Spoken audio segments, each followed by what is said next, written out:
নমস্কার, আমি রুমা। খাবার খেলা চ্যানেলে আর একটা নতুন ভিডিও। তবে আজকে আমি রান্নাবান্নার কোনো ভিডিও করছি না, কিন্তু আজকে একটা হোমমেড মশলা বানাবো, যেটাকে 15 দিন অন্তত স্টোর করে ফ্রিজে রাখা যায়। যখন ঝটপট সময় থাকে না মশলা করার মতো, খুব তাড়াতাড়ি টিফিনে রান্না বা কেউ কোথাও যাবে, ওই মুহূর্তে কিছু একটা বানাতে হবে, তখন কিন্তু এই মশলাটা খুব উপকারে আসে। তার জন্য এখানে প্যান বসিয়ে তেল দিয়ে দিলাম, সর্ষের তেল। তেলটা গরম হয়ে গেছে, এর মধ্যে আমি দিয়ে দিব রসুন, দিয়ে দিব পেঁয়াজ, শুকনো লঙ্কা, কাঁচা লঙ্কা। লঙ্কাগুলো কিন্তু বুঝে বুঝে দিতে হবে, যারা যেমন ঝাল খায় তেমন। আমার খুব একটা ঝাল চলে না, খুব একটা ঝাল খায় না, তাই জন্য আমি সবসময় গোটা লঙ্কাটা ব্যবহার করি সবজিতে, রান্নাতে। দিয়ে দিলাম আদা, টমেটো, আর দেবো কয়েকটা, এখানে আছে জিরে, গোটা ধনিয়া, আর সামান্য পরিমাণ একটু মৌরি, এটাও দিয়ে দেবো। দিয়ে এটাকে ভেজে নেব।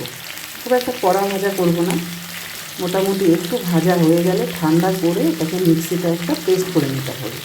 সেখানে কিন্তু শেষ নয়, সেটাকে পেস্ট করার পরে আবার প্যানে একটু শুকনো শুকনো করে জাল দিয়ে তারপরে কিন্তু কাচের শিশি হলে ভালো হয়।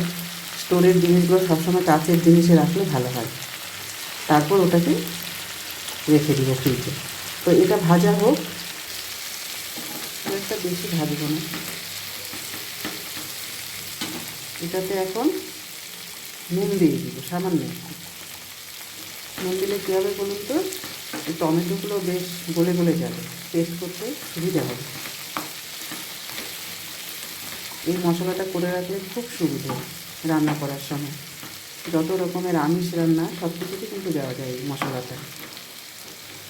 এবার আরেকটু ভাজা হলে পেস্ট করে ঠান্ডা করব, তারপরে আবার ফিরে আসছি।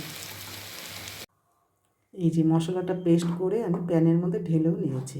এবার এটাকে পুরো শুকিয়ে রাখতে হবে, নয়তো কিন্তু নষ্ট হয়ে যাবে। আর যখনই আমরা বের করব মশলাটা, যখন রান্নাতে দেব, তখন কিন্তু যে চামচটা দিয়ে নিব, সেই চামচটা কিন্তু কোনো মতেই ভিজে রাখা যাবে না। ভিজে চামচ দিলেই কিন্তু মশলাটা নষ্ট হয়ে যাবে, নয়তো 15 দিনে কিচ্ছুটি হবে না।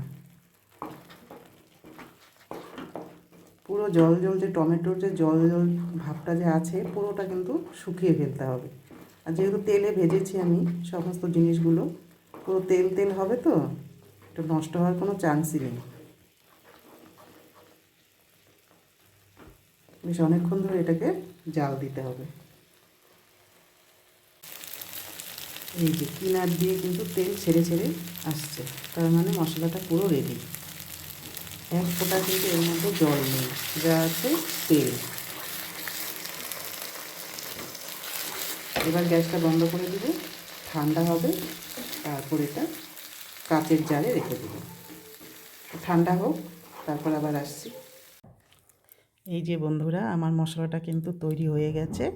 এবার এটাকে ফ্রিজে রেখে দিব। একটু ঠান্ডা হতে দেরি আছে, তাই আর একটু আমি এটাকে আঢাকায় রেখে দিব। কি সুন্দর মশলা তৈরি করে রাখলে খুব সহজে রান্নাটা করে নেওয়া যায়, ঝামেলাটা কম হয়। তো কেমন লাগলো বন্ধুরা, কমেন্টে জানাবে, কারণ ভিডিও করতে তো অনেক কষ্ট হয়। তো একটা ভালো কমেন্ট পেলে কাজের উৎসাহটা বেশি বেশি আসে আমাদের। ঠিক আছে, সবাইকে টাটা বন্ধুরা।